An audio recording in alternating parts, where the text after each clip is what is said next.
on voit là, filer mon média, kabi à non, dira, des à sous-couteau, à sous-couteau, bon, et là, donc, mon média, alors, voilà, donc, il va faire petit, on va tout le petit mélomino, importance, non, et mon, à donc, il en vend, il en a tout au poursuivre, tout au quelque part, on tout voilà, mais un petit mélomino.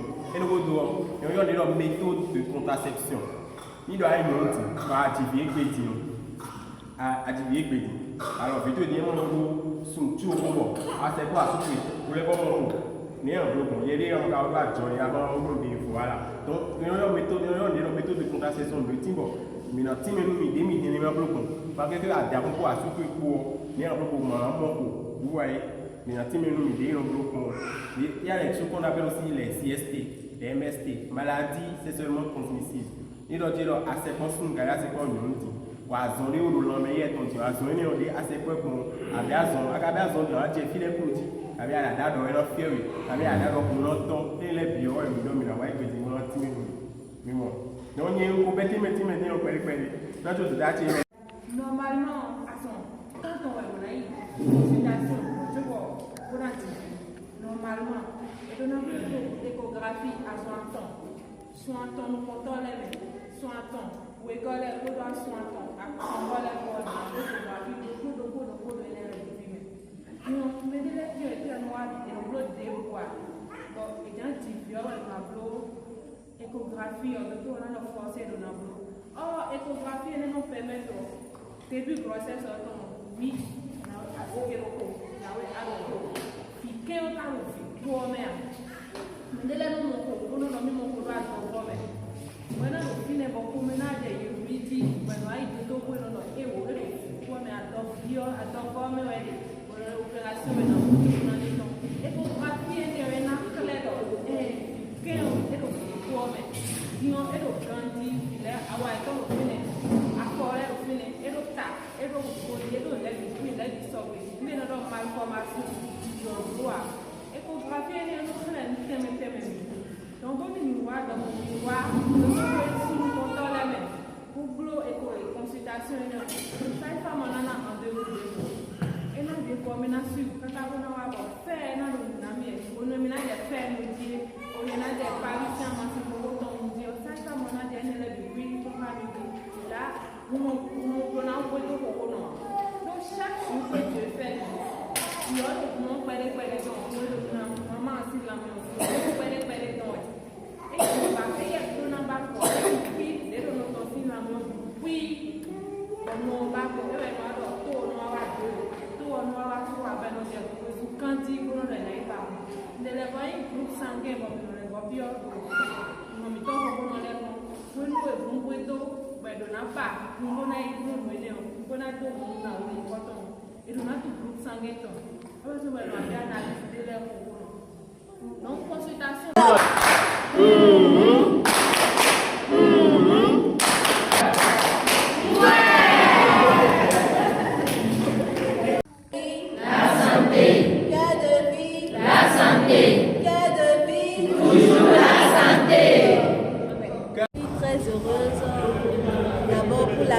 Chaleureuse que nous avons avec la communauté, les femmes d'Adam.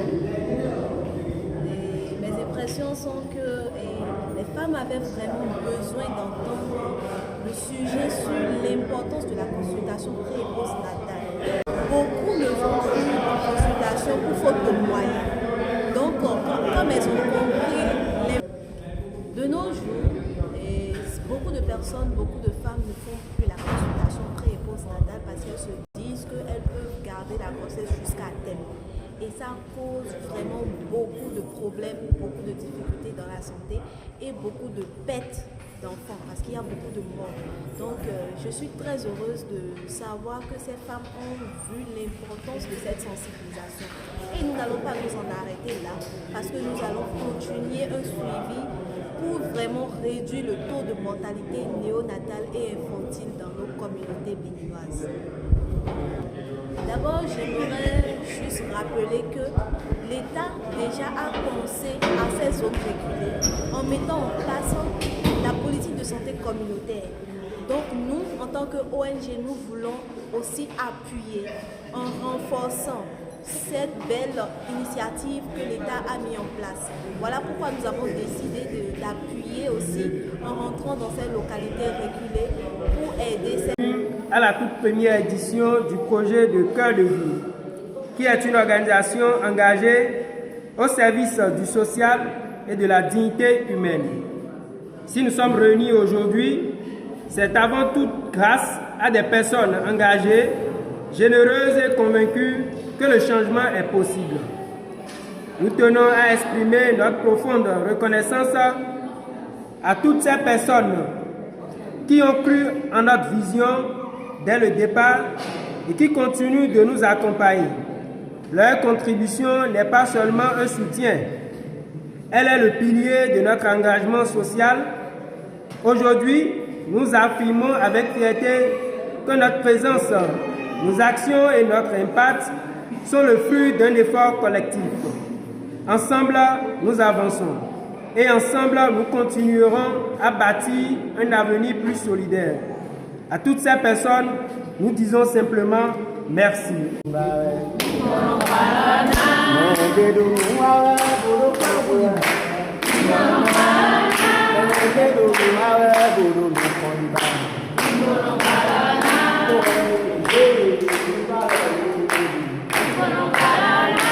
Invités, chers amis et bénévoles, je suis honorée de vous accueillir ce jour pour cette cérémonie de remise de dons aux enfants démunis, femmes enceintes et nourrices délaissées de la localité d'Ado.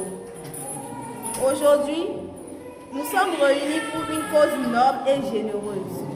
Aider ceux qui ont le plus besoin afin de réduire le taux de mortalité néonatale et infantile. Nous sommes ici pour faire une différence dans la vie de nos frères et sœurs qui sont touchés par la pauvreté, la faim et la précarité. Je voudrais remercier tous les donateurs qui ont contribué à cette collecte de fonds. Votre générosité est un témoignage de votre solidarité et de votre engagement envers les autres. Votre contribution va permettre de nourrir les affamés, de vêtir les démunis et d'offrir un kit d'accouchement aux femmes enceintes. Je voudrais également remercier l'équipe qui a travaillé sans relâche pour organiser cet événement. Votre dévouement et votre compassion sont un exemple pour nous tous.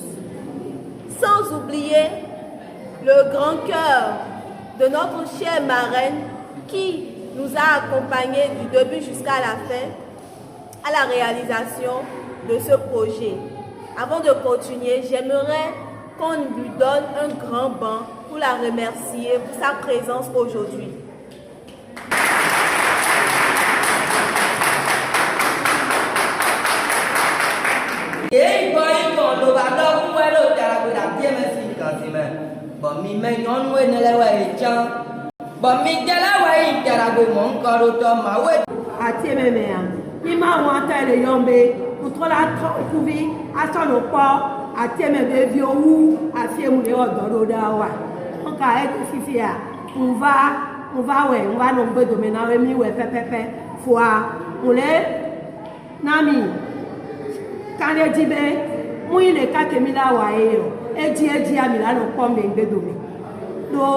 Manalo no vinho, manalo dadanho, ye doua, ye me kenkenwa, mi la konu, ya dom, kudo atieme en général, elle a des kumetolo, et nous kembe ma va mam tout mi deke ya, yembe, ma to de nebe, e nyame la do bene, ada pene se ya ke ko bebe, mi ava onu nene toa, ada pene, e vinho, wa me ke, pobe a, on besoin la y milliardaire, do millions de femmes qui ont appelé à meke.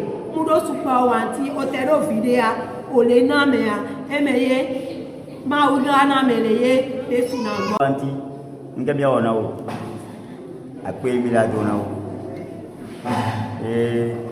le na ben comme en état akwe no le dogan o ja ba o fiya e doko ya o da mu to bitu piu ma o la do alo eye o la baba o ke u ganenia ni ameke ti o le pe o si amule e cho kui e be boy coin ni to nya cho ko me mule sanking bo yo embe we mate ko ka là-bas nous BTP.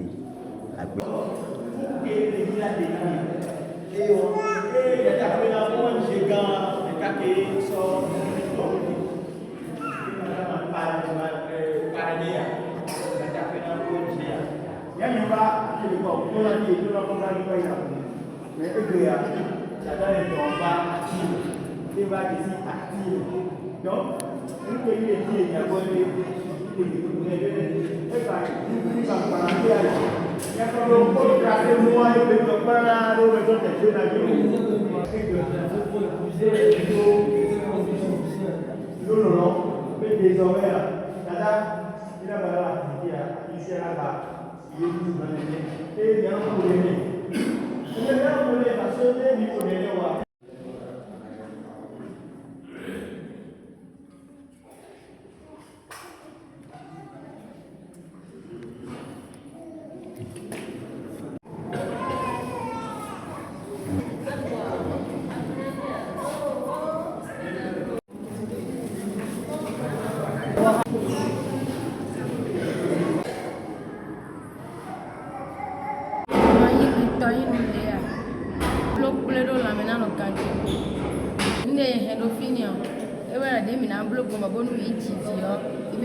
Io poi la piena,